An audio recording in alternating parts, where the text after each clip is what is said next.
सावित्री की बहू सोना, उसकी जुबान कुछ ज्यादा ही लंबी थी। उसे अंदाजा नहीं था कि किसके सामने कब क्या बोलना है। उसके मन में जब जो आता वो बस बिना सोचे समझे बोल दिया करती थी। इसलिए सावित्री उसे चुप रहने की सलाह दे रही थी, क्योंकि उसे डर था कि कहीं आज लड़के वालों के सामने भी वो कुछ उल्टा सीधा ना बोल दे।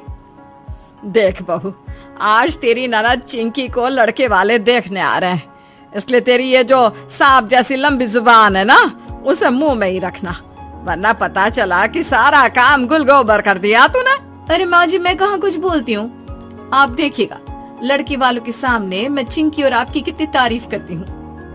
अरे तू कुछ ना कर तो ही बेहतर है बहू। जा चल, अब लड़के वालों के लिए नाश्ता और मिठाई की तैयारी कर दे। अच्छे से सब कुछ बनाना, समझी?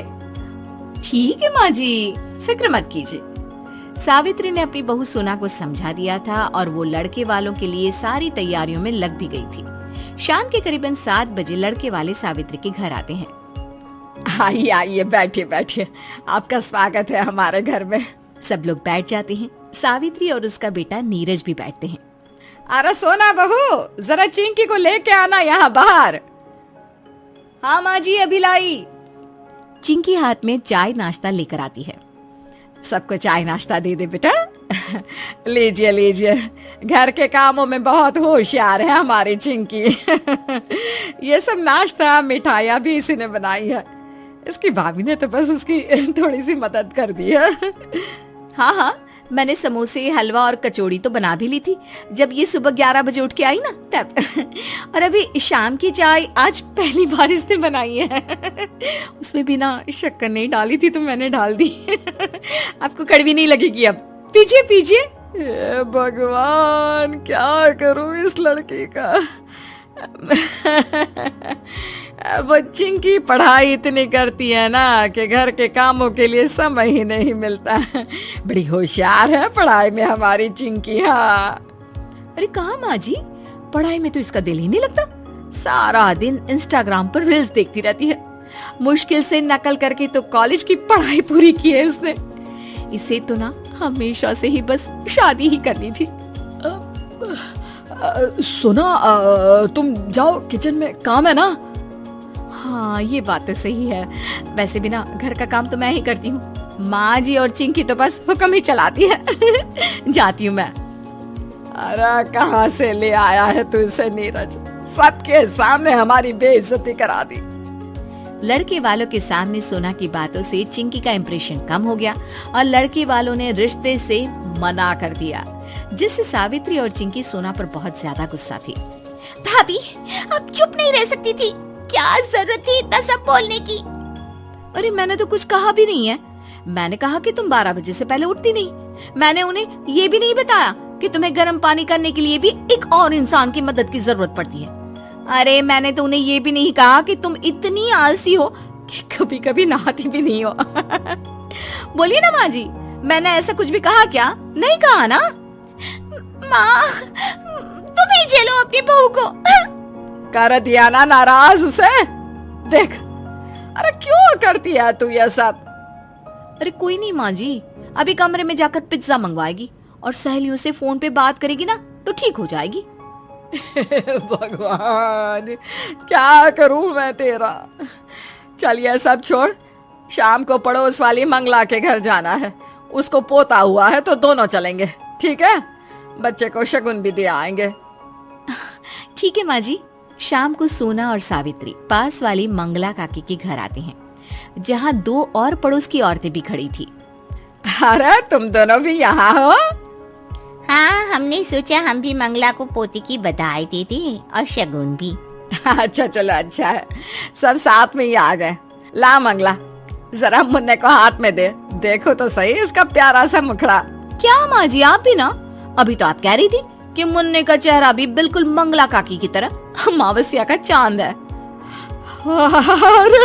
क्या मजाक कर रही है बहू? मैंने कब कहा? बिल्कुल पगली है ये भी, सच में। सावित्री की दोनों पड़ोसन आपस में हंसने लगती है। मंगला, ये ले मुन्ने का शगुन। कितना दिया है शगुन में? सावित्री, मैंने और कमला ने तो 500 का शगुन दिया है। हाँ, तो मैंने भी अच्छा खासा ही शगुन डाला है। हाँ, माँ जी ने तो काफी अच्छा शगुन डाला है, सच में। कह रही थी मंगला ने मेरे बेटी की शादी में 100 रुपये ही दिए थे, तो उसे भी तो पता चले कि हम खानदानी रईस हैं। सावित्री की दोनों पड़ोसन कमला और गोदावरी हंसने लगती है और मंगला उसे गुस्से से देख रही थी। सत्यानाश हो तेरा बहू। वो वहाँ से बाहर आ जाती है बहू का हाथ पकड़कर। हाय रे मेरी फूटी किस्मत, जो नीरज ने तुझसे शादी कर ली। जब देखो सबके सामने मेरी नाक कटा देती है। चुप नहीं रह सकती क्या तू? माँ जी मैं तो कुछ कहती भी नहीं हूँ, आप भी ना खामखा। सावित्री सर पर हाथ रख लेती है। सोना के मुंह फट होने के कारण कई बार सावित्री को शर्मिंदा होना पड़ता था, पर सावित्री के लाख समझाने पर भी सोना कहाँ समझने वाली थी। इसीलिए सावित्री ने एक दिन सोना की माँ को घर बुलाया कि वो उसे कुछ समझा सके। अब आप ही कुछ समझाइए बहन जी से, मैं तो थक गई हूँ इसे समझाते समझाते, पर इस लड़की के दिमाग में तो भूसा भरा है, भूसा। सोना, क्यों परेशान कर रही है अपनी सास को? कितनी अच्छी सास है तेरी, तेरा इतना ख्याल रखती है। हमारी समधन तो देवी है, देवी। और नहीं तो क्या। देखा बहू, कुछ सीख अपनी माँ से, कितने अच्छे विचार हैं उनके मेरे बारे में। और एक तू है कि उनसे ही तो सीखा है। वही तो कहती हैं कि तेरी सास कुछ करती धरती तो है नहीं, बस बैठ के हुक्म चलाती है। ना खुद कुछ करती है, ना ही बेटी को कुछ सिखाया है। दोनों बस पानी में भैंस की तरह बैठी रहती हैं। ये क्या बोले जा रही है तू? सुनो, मैं आपको भैंस लगती हूँ समधन जी? अरे नहीं, सॉरी, भैंस नहीं, मुझसे गलती हो गई बताने में। माँ तो आपको नागिन कहती है, जो हर वक्त बस डसने को तैयार रहती है। मैंने तो उन्हीं से सीखा है कि कभी अपनी सास को सामने कुछ मत कहो, वरना नागिन कब डस ले किसी को पता नहीं। हाँ। वाह, बेटी तो बेटी, माँ तो बेइज्जती करने में उससे भी आगे निकली। नागिन, भैंस। और बेवकूफ लड़की, तुझ में सच में दिमाग नहीं, भूसा भरा है, भूसा। समधन जी मैं चलती हूँ, आप ही संभालिए इसे, ये अब आपके घर की मुसीबत है। और कावेरी वहाँ से भाग जाती है। हे भगवान, मेरे ही गले पड़नी थी ये मुसीबत। अरे मेरी फूटी किस्मत। सावित्री सर पकड़कर रोती है और माँ जी ये भी आपके मगरमच्छ के आंसू है ना? सोनू।